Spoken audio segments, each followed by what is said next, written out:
Welcome back. On to week 4, midway point of our season, this fall season. I got a few more house reminders. I put them online, but I'm just going to reiterate them just so we're all on the same page. This is the last week to add or drop people. Rosters are frozen.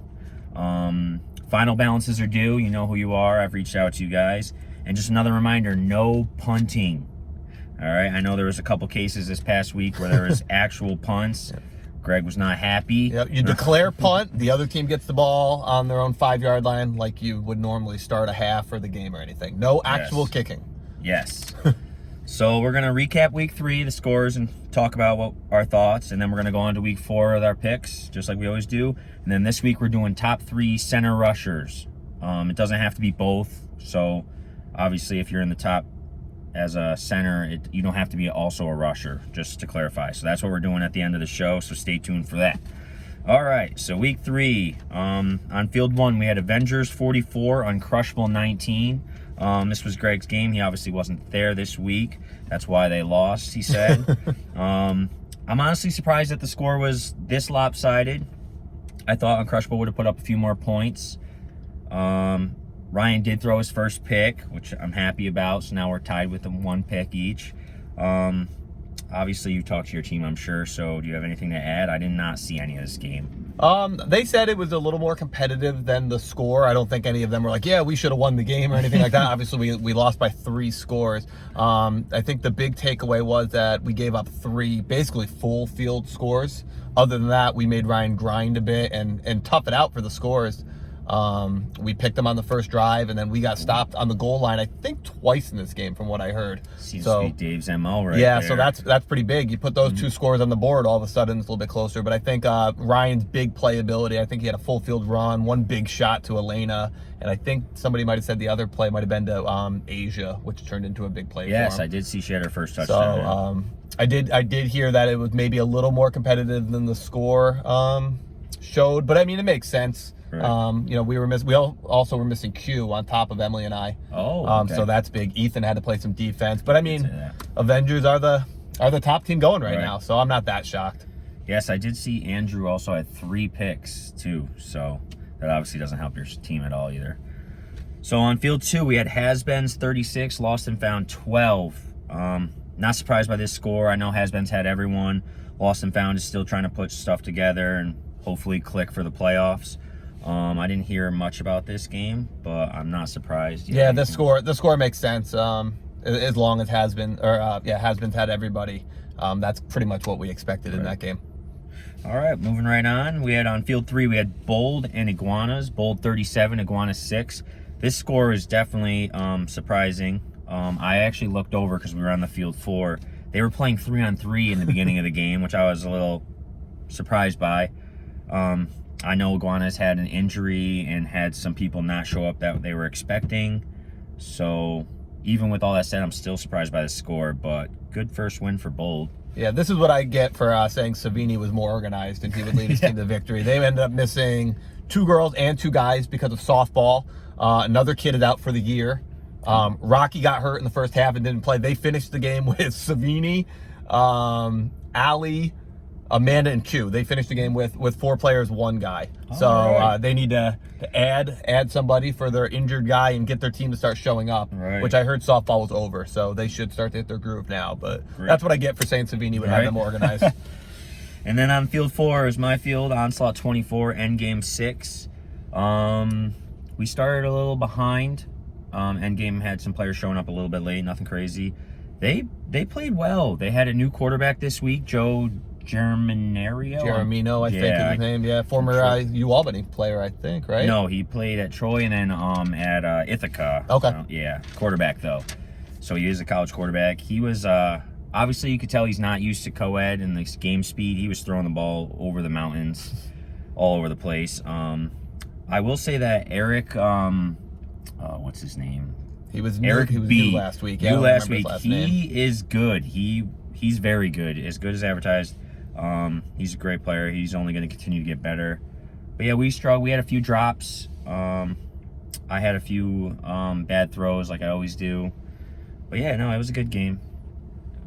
24-6. Yeah, I don't have much to say. I was surprised you guys didn't put up more points, but like you said, you know, you were off a little bit. There were some drops, so you still got the win by a couple scores.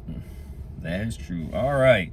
So after 3 weeks, obviously I posted the standings, but Avengers is our top offense currently with 36.6 points a game. Whew. And then Onslaught is the top defense right now with 11.3 giving up points per game. So those are the top on each. Just wanted to throw that out there. And then moving on to week 4, we'll go through the games, make our picks. Currently, Greg has 9 picks correct out of 12, and I have 10, so I'm up 1. So on field 1, Uncrushable versus Lost and Found, I think you guys will have a good bounce back. This is a good week for you guys. I definitely think you'll win, probably by multiple scores. I'm sure you agree. I do agree. I don't know who will be there and who won't yet, but I think we have enough depth that as long as we're not missing multiple guys, we should be able to do it. Yeah. All right. On field 2, we have Avengers and Iguanas. If Iguanas makes a couple additions, don't forget to post that online. I haven't gotten anything yet.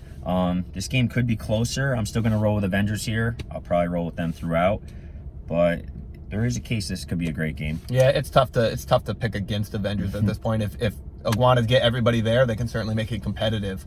But so far they haven't been able to get everybody there, so right. It's tough to say anything other than Avengers. On field 3, we have Onslaught versus Has-Beens. I have this as the game of the week, assuming Has-Beens has everyone. I haven't heard otherwise. I'm obviously going to go with my team, but I think this has a shootout potential. Could be very high scoring. Hopefully it's not, so we can keep that top defensive number. But I'm going to go with my team, but it should be a great game. Yeah, this is definitely the game of the week. I think I'm going to go with you too, just because I'm always scared of Will Deering and J.O. both show up. Right. But man, if they're both there, this could be one of the best games of the season. High scoring, I would assume, and fun. Frankie versus Steph is a great matchup of females. Yeah, that should be a good game. Should be fun. And on field 4, we have Bold versus Endgame. This was also a tougher one for me to pick. I'm going to go Bold here. But if Endgame has the quarterback show up again and Eric and they're there on time and they have the numbers, they definitely could keep this very close. But I am going to go Bold here. I'm on the exact same page. If I knew for sure everyone from Endgame was going to be there, man, I might lean their direction, because Bold has also been pretty short-handed this season. They haven't had a lot of people there. Usually only 2 girls, Lindsay, Jess, or Jacqueline. But they've got a good group of girls no matter what. But I think as long as Anthony's there, he can counteract anything that Endgame throws at him. But yeah, this should be a pretty good game too if both teams show up, full strength. All right, so we have the same 4 picks, so I will stay in the lead at least for one more week. All right, on to our top 3s. Like I said, we're going to do center rusher. I'm going to have you start. Okay. Just you want to go male or female first? Whatever you're... All right, I'll go female. I've got a little list here. I got a couple honorable mentions. EJ hates that. He doesn't want me to mention everybody in the league, but I think if you're a good player, you should get mentioned. So my honorable mentions, Asia from Avengers. I've heard good things about her. Yep. I saw a little bit in indoor as a rusher. Let's see. I've got the little girl. I don't know her last name. Jess from Endgame. Augustine, maybe. Yep. And she's been picking up a few sacks too. I just played against her. She gives. She's a tough little player. Yeah. 110% effort every play. She'll chase me down the whole length of the field. So no, she's on my list too as well. But a couple of iguanas. Heather. She's not the biggest or the strongest, but man, she's tough. She can play center and she can rush. She hustles well. And now Amanda Brundridge, new to the league, playing with them too. She's a really good center and she's strong. And then let's see, I've got Andrea from Onslaught. Yep. She actually, Emily played some center last year for KJM, and she said Andrea was the best rusher she went against.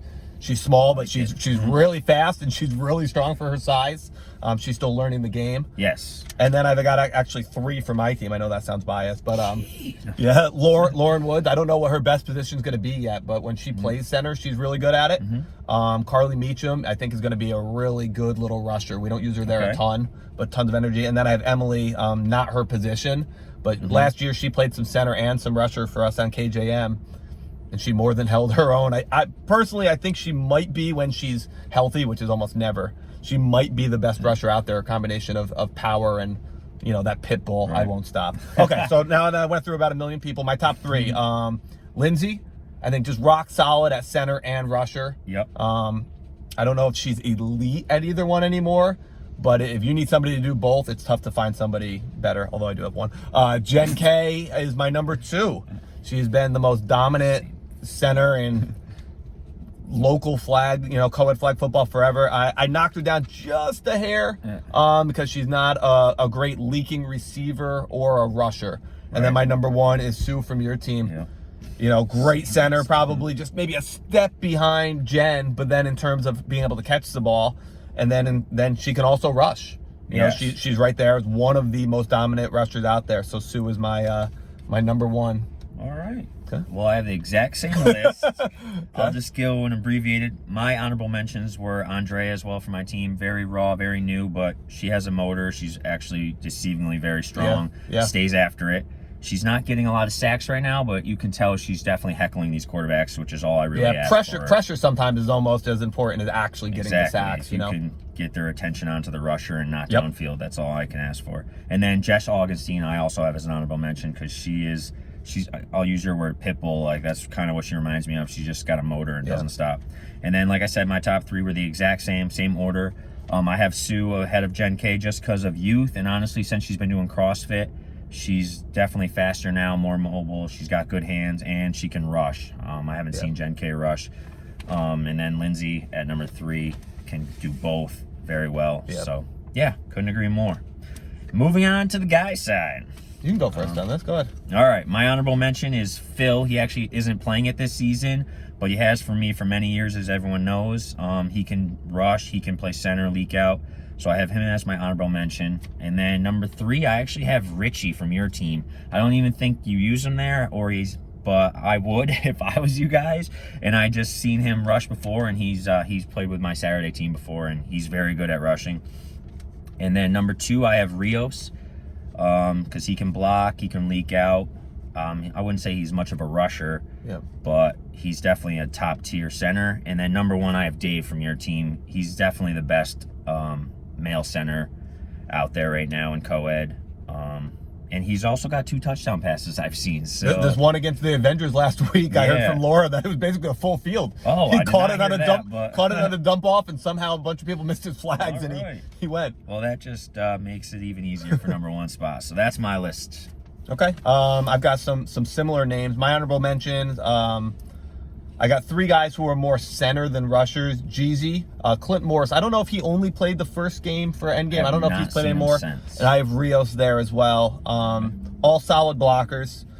2 more honorable mentions are actually you and Ryan in terms of rushing. Not your primary position, but your combination of speed and strength makes you guys, when you feel like rushing, really good rushers. So then my 3rd is actually, I have Phil there. I know he hasn't been playing it for you this season. But just versatile to me, he's very similar to Lindsay. You can put him at either spot, and he's going to be rock solid there. Right. And you're not going to have to worry. My number 2, this might be a surprise. I actually have Anthony here. Oh. When he rushes, which they don't use him often, he's really been the only guy who I've ever really seen give Dave some issues. Dave did pretty well against him this year, but in the past, he's just so quick and really strong. No, that's not bad. And then I have Dave again. He's not a rusher. But in terms of a center, he's the most dominant guy out there at either position. I don't think there's a rusher who is more dominant at rushing than he is at center. No, I agree. You don't have to worry about it. And he has become a lot more dangerous as a leak out receiver. And he's always open to. He's got good eyes for flipping it back to somebody else. Oh, I've done that and then lead blocking. Yeah. Lead blocking on top of that. So that's my group. I've got Phil at 3, Ant at 2, Dave at 1. All right, good list. All right, that concludes our show. It was a nice 14 minutes. Perfect. We'll see everyone Sunday. Stay safe. Hopefully the weather continues to be great. Looks like decent weather, See everyone Sunday at 10:30. Peace.